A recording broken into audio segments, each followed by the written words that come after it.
Hello students, आज हम लोग स्टडी करेंगे डबल रिफ्रैक्शन के बारे में। किसके बारे में स्टडी करेंगे हम? डबल रिफ्रैक्शन के बारे में। Double refraction. डबल रिफ्रैक्शन क्या होता है कि देखिए, जब एक हमारे पास कैल्साइट क्रिस्टल होता है, क्या होता है? एक कैल्साइट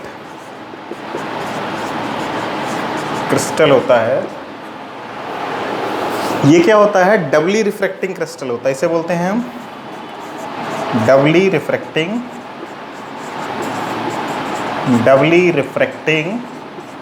क्रिस्टल। मतलब ये दो तरीके से रिफ्रैक्शन करता है। तो कैसे होता है डबल रिफ्रैक्शन? कि जब कोई नॉर्मल लाइट रे आ रही होती है और को किसी कैल्साइट क्रिस्टल पे पड़े, जब कोई नॉर्मल रे आए वो किसी नॉर्मल कैल्साइट क्रिस्टल पे पड़े, तो कैल्साइट क्रिस्टल में पड़ने के बाद, कैल्साइट क्रिस्टल पे आने के बाद ये क्या होती है? एक रे जो होती है वो टू पार्ट्स में स्प्लिट हो जाती है। एक जो नॉर्मल रे होती है वो क्या हो जाती है? टू पार्ट्स में स्प्लिट हो जाती है, या दो रेज में स्प्लिट हो जाती है, दो रेज में बढ़ जाती है। एक होती है ई रे और एक हो जाती है ओ रे। ठीक है ना? ई रे स्टैंड्स फॉर, ई रे का मतलब होता है, ई रे का मतलब होता है एक्स्ट्रा ऑर्डिनरी रे, एक्स्ट्रा ऑर्डिनरी रे। और ओ रे का मतलब होता है ऑर्डिनरी रे, ऑर्डिनरी रे। ठीक है। तो क्या होता है कि जब कोई नॉर्मल लाइट रे किसी कैल्साइट क्रिस्टल पे इंसिडेंट होती है, तो वो क्या होती है? कैल्साइट क्रिस्टल पे इंसिडेंट होने के बाद उस रे में क्या होता है कि वो जो दो रे होती है वो दो रे में स्प्लिट हो जाती है। एक होती है ई रे, एक होती है ओ रे। ठीक, दो रे में स्प्लिट होती है। उन दोनों रेज में एक रेज जो होती है वो रिफ्रैक्शन के जितने भी लॉज हैं उन सबको फॉलो कर रही होती है। ठीक है, जो जनरल लॉज ऑफ रिफ्रैक्शन है उन सारे लॉज को फॉलो कर रही होती है। ठीक, और दूसरी रे क्या होती है? जो जितने भी रिफ्रैक्शन के जनरल लॉज हैं उन्हें फॉलो नहीं कर रही होती है। ठीक है, फिर से बताएं कि जब कोई नॉर्मल लाइट रे किसी कैल्साइट क्रिस्टल पे इंसिडेंट होती है तो वो क्या होती है? दो पार्ट में स्प्लिट होती है। ठीक, उन दो पार्ट में एक रे क्या होती है? दो एक मतलब सिंगल रे से डबल रे बनती है। जो एक उन दोनों रेज में एक रे होती है जो रिफ्रैक्शन के सारे लॉज को फॉलो कर रही होती है, और दूसरी रे होती है वो रिफ्रैक्शन के सारे लॉज को फॉलो नहीं कर रही होती है। ठीक, तो जो रे रिफ्रैक्शन के सारे लॉज को फॉलो कर रही होती है उसे बोलते हैं ऑर्डिनरी रे। उसे हम क्या बोलते हैं? ऑर्डिनरी रे। और जो रिफ्रैक्शन के सारे लॉज को फॉलो नहीं कर रही उसे हम क्या बोल देते हैं? ई रे, मतलब एक्स्ट्रा ऑर्डिनरी रे। ठीक, ई रे स्टैंड्स फॉर एक्स्ट्रा ऑर्डिनरी रे, ओ रे स्टैंड्स फॉर ऑर्डिनरी रे। ठीक है, तो ये जो ओ रे होगी ये रिफ्रैक्शन के सारे लॉज को फॉलो करेगी और ई रे रिफ्रैक्शन के सारे लॉज को फॉलो नहीं करेगी। ठीक है, इसी फिनोमिना को हम क्या बोल देते हैं? Double refraction. इसी फिनोमिना को हम क्या बोल देते हैं? Double reflection. और कैल्साइट क्रिस्टल एक रे को दो रे में कन्वर्ट करता है, मतलब डबल रिफ्रैक्शन करता है, इसीलिए हम इसे बोल देते हैं डबली रिफ्रैक्टिंग कैल्साइट क्रिस्टल। ठीक है, डबली रिफ्रैक्टिंग कैल्साइट क्रिस्टल। ठीक है, यही है डबल रिफ्रैक्शन। फिर से मैं एक बार आपको बता देता हूँ कि जो होती हैं, जब किसी नॉर्मल कैल्साइट क्रिस्टल पे क्या हो जाता है कि कोई लाइट रे आके इंसिडेंट होती है, तो वो क्या लाइट रे क्या होती है? दो पार्ट में स्प्लिट हो जाती है। जैसे उन दोनों दो पार्ट में स्प्लिट होने का मतलब दो रेज में मिल जाती है, जिसमें एक रे क्या करती है? रिफ्रैक्शन के सारे लॉज को फॉलो करती है, और दूसरी रे रिफ्रैक्शन के किसी भी लॉ को फॉलो नहीं करती है। जो रे रिफ्रैक्शन के सारे लॉज को फॉलो करती है उसे बोलते हैं ओ रे, मतलब ऑर्डिनरी रे। और जो रे रिफ्रैक्शन के किसी भी लॉ को फॉलो नहीं करती उसे बोलते हैं ई रे, यानी एक्स्ट्रा ऑर्डिनरी रे। यानी extraordinary ray does not follow laws of refraction. Laws of refraction क्या है? पहला लॉ क्या है कि भी नॉर्मल इंसिडेंट रे और refracted ray lies in same plane. पहला लॉ ये है। दूसरा लॉ क्या है? Sine I upon sine R, यानी इंसिडेंट रे और refracted ray sine I upon sine R, incident angle का साइन और रिफ्लेक्टेड एंगल के साइन का जो रेशियो होता है वो क्या करता है? रिफ्रैक्टिव इंडेक्स देता है। क्या करता है? Refractive index. यही होते हैं रिफ्रैक्शन के लॉज। तो ये एक्स्ट्रा ऑर्डिनरी क्या करती है? इन दोनों लॉज को फॉलो नहीं करती है। लेकिन ऑर्डिनरी रे क्या? ये फॉलोज लॉज ऑफ रिफ्रैक्शन, ठीक, follows laws of refraction, refraction के जितने भी लॉज हैं उन सबको फॉलो करती है, ठीक है। इसे बोलते हैं, यही जो फिनोमिना है कि this the phenomena of splitting a light ray into two rays in which one ray follows the laws of refraction and another ray follows the laws of does not follow the laws of refraction is called double refraction। यही जो phenomena है जिसमें कोई light रे दो part में split हो और दो पार्ट में स्प्लिट होने के बाद उसका एक पार्ट क्या करे कि वो रिफ्रैक्शन के सारे लॉज को फॉलो करे और दूसरा रिफ्रैक्शन के सारे लॉज को फॉलो ना करे। जो फॉलो करे उसे ओ रे, ऑर्डिनरी रे, जो फॉलो ना करे उसे बोलते हैं एक्स्ट्रा ऑर्डिनरी रे। इसी फिनोमिना को हम क्या बोल देते हैं, डबल रिफ्रैक्शन, ठीक। अब देखिए types of crystal. Double refraction के बाद आता है टाइप्स ऑफ क्रिस्टल। क्रिस्टल कितने टाइप के होते हैं, मतलब डबली रिफ्रैक्टिंग क्रिस्टल कितने टाइप के होते हैं। बाकी क्रिस्टल तो हमने देखे हैं। डबली रिफ्रैक्टिंग क्रिस्टल दो टाइप के होते हैं। पहले होते हैं यूनिएक्सियल डबली रिफ्रैक्टिंग,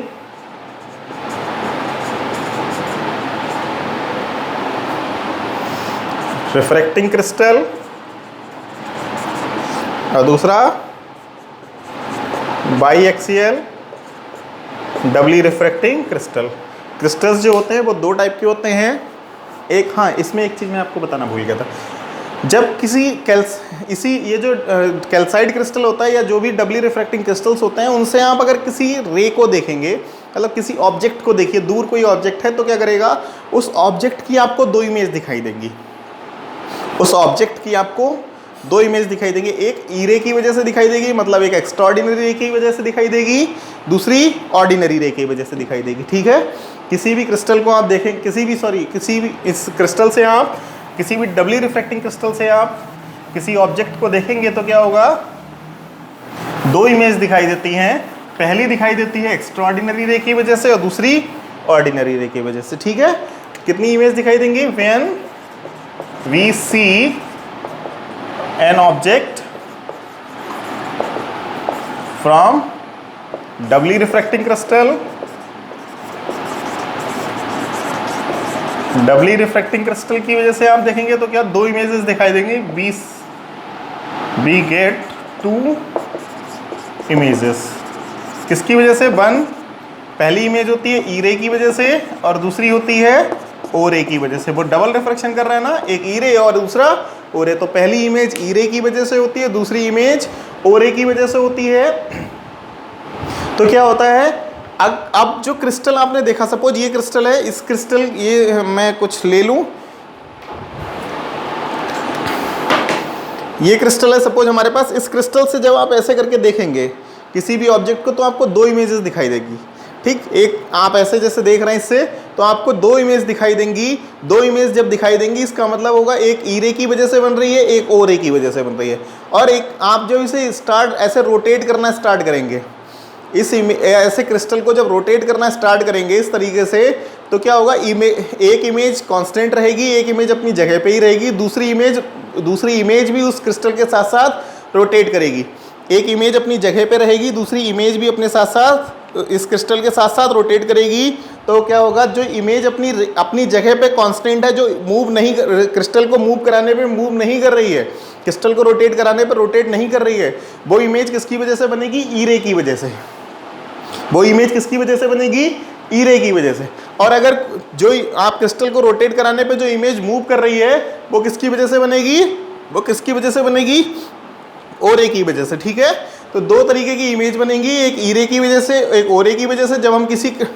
जब हम किसी डबली रिफ्रैक्टिंग क्रिस्टल से किसी ऑब्जेक्ट को देखेंगे तो क्या होगा, दो तरीके की इमेज बनेगी, एक ई रे की वजह से, एक ओ रे की वजह से। और जब आप क्रिस्टल को मूव कराएंगे तो क्या होगा, क्रिस्टल को मूव कराने पे भी क्रिस्टल को मूव कराने पे क्या होगा, एक इमेज अपनी जगह पे फिक्स रहेगी, दूसरी उसके अराउंड घूमेगी। तो जो इमेज अपनी जगह पे फिक्स है वो के ई रे की वजह से हो, जो इसके चारों ओर घूमेगी, इस तरीके से चारों ओर इसके घूमेगी, वो किसकी वजह से होगी, ओ रे की वजह से, ठीक है। इसके आगे बढ़ते हैं हम।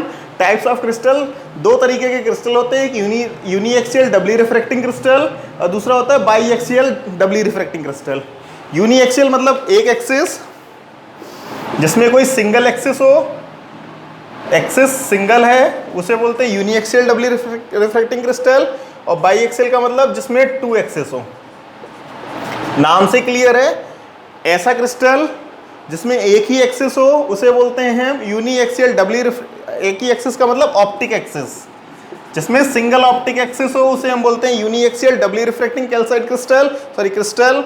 और बाईएक्सियल का मतलब जिसमें 2 ऑप्टिक एक्सिस हो, क्या हो, जिसमें 2 ऑप्टिक एक्सिस हो उसे हम बोलते हैं बाईएक्सियल डबली रिफ्रैक्टिंग कैल्साइट क्रिस्टल। इसके एग्जांपल हैं कैल्साइट क्रिस्टल, क्वार्ट्ज क्रिस्टल, ठीक, टॉरमेलिन क्रिस्टल, ठीक, और इसका एग्जांपल है टोपाज।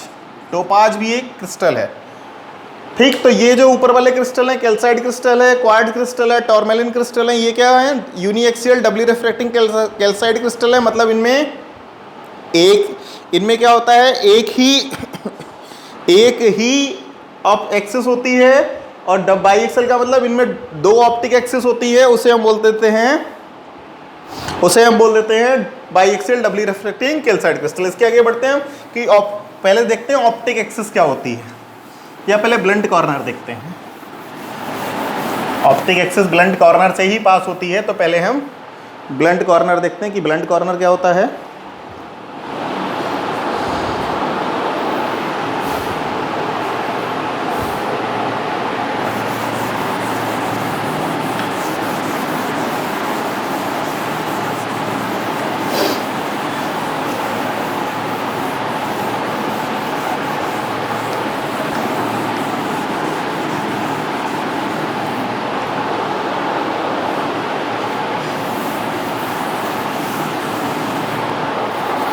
देखिए, माना कोई क्रिस्टल है, ये सपोज कोई क्रिस्टल है,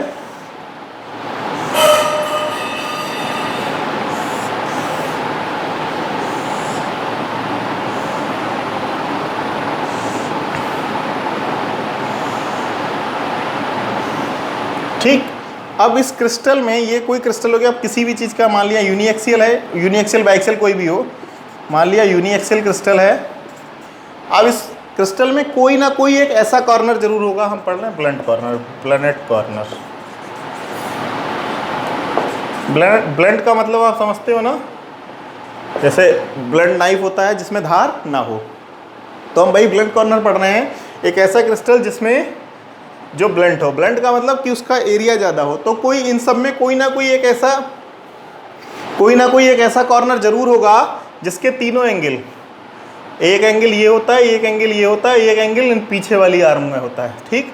3 फेसेस मिलने तो 3 एंगल बनते हैं, तो ये तीनों alpha, beta and gamma, alpha, beta, gamma, ये तीनों ही क्या हो, 90 डिग्री से ज़्यादा के हों, ठीक। कोई एक ऐसा कॉर्नर, किसी भी क्रिस्टल का कोई एक ऐसा कॉर्नर जिसके तीनों एंगल, जिसके तीनों प्लेन्स के एंगल क्या हो, 90 डिग्री से बड़े हों। तीनों प्लेन्स के एंगल जो हों वो 90 डिग्री से बड़े हों। जैसे ये वाला अल्फा हो गया, ये अल्फा हो गया, ये वाला बीटा हो गया, और ये वाला गामा हो गया, ये वाला गामा हो गया, ये वाला अल्फा हो गया, ठीक है। ये तीनों एंगल 90 डिग्री से बड़े हों, तो क्या हो जाएगा, उस तरीके से बन जाएगा कि ये ब्लंट कॉर्नर, मतलब उस कोने में ज़्यादा धार नहीं रह जाएगी, इसीलिए उसे हम बोल देते हैं ब्लंट कॉर्नर, ठीक है। ब्लंट कॉर्नर मतलब किसी भी क्रिस्टल का कोई एक ऐसा एंगल जिसके तीनों एंगल 90 डिग्री से ज़्यादा, उसे हम बोलते हैं ब्लंट कॉर्नर। फिर उसके बाद देखते हैं ऑप्टिक एक्सिस। इसी में देखते हैं हम ऑप्टिक एक्सिस क्या होती है।